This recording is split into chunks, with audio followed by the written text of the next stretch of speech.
on peut voir après la guerre, les Alliés ont organisé des conférences pour mieux réorganiser le monde. Parmi ces conférences, on a 3 conférences tripartites. On peut dire la conférence de Téhéran, la conférence de Yalta et la conférence de Potsdam. Mais en 1941, on peut parler de la charte de l'Atlantique. 42, la conférence de Washington. 43, la conférence de Moscou. Mais l'année 1943 marque la conférence de Téhéran, plus particulièrement du 28 novembre au 1er décembre en Iran. Lors de la conférence de Téhéran, on avait la présence de 3 grands vainqueurs de cette guerre.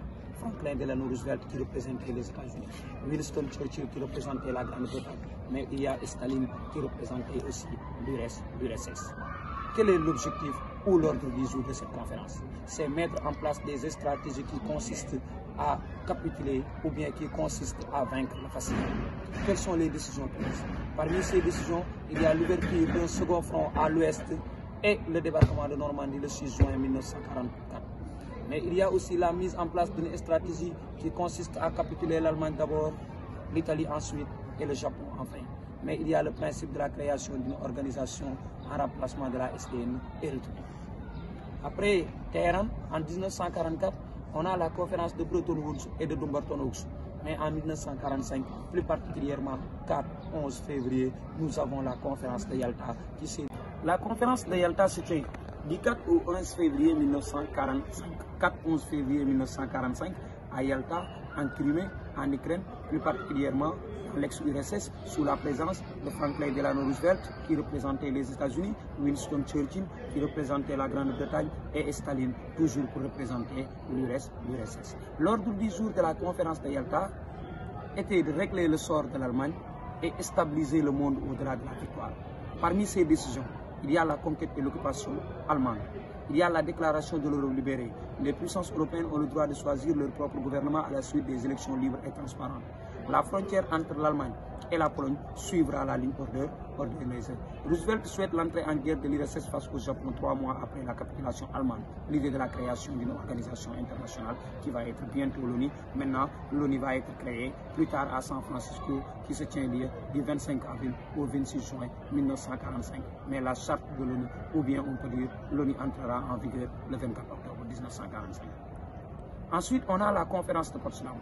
La conférence de Potsdam a eu lieu du 17 juillet au 2 août 1945 à Potsdam, dans la banlieue de Berlin, plus particulièrement en Allemagne.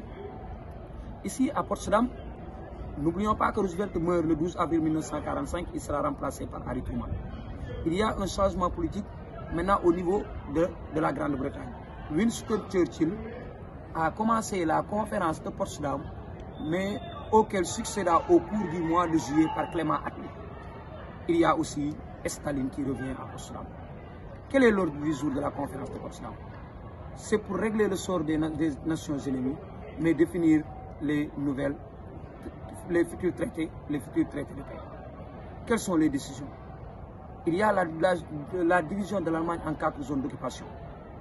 Il y a aussi l'Allemagne qui doit payer des frais de réparation estimés à 20 milliards de dollars. Mais n'oublions pas que l'Allemagne doit subir la sanction des 4D, désarmement, décapitalisation, dénazification, démocratisation. Il y a aussi un procès à Nuremberg pour juger les criminels de guerre nazis. Et les nouvelles frontières polonaises seront désignées. Voilà les 3 conférences tripartites que l'élève doit maîtriser en classe de terminale. Téhéran, Yalta et Potsdam. Voilà tout ce qu'il fallait dire sur la Seconde Guerre mondiale. Et la prochaine fois, on va continuer l'explication tout en mettant en considération que l'année 1945 se présente comme la fin d'un monde et le début d'une nouvelle ère. C'est la fin du rêve hégémonique de Führer et le début de ce que l'histoire retient sous le vocable de la guerre froide. Et la guerre froide est la partie assimilée des relations internationales Est-Ouest, car les relations internationales Est-Ouest représentent l'ensemble des événements et faits ayant marqué la cohabitation entre le bloc de l'Est et le bloc de l'Ouest entre 1947 et 1991, tandis que la guerre froide est une période de tension et de confrontation idéologique et politique qui oppose les États-Unis, l'URSS avec leurs alliés respectifs sans que celle-ci ne se passe qu'au stade d'une guerre ouverte.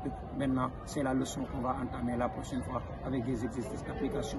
Veuillez abonner sur notre chaîne YouTube École Virtuelle 360. On se donne rendez-vous la prochaine fois.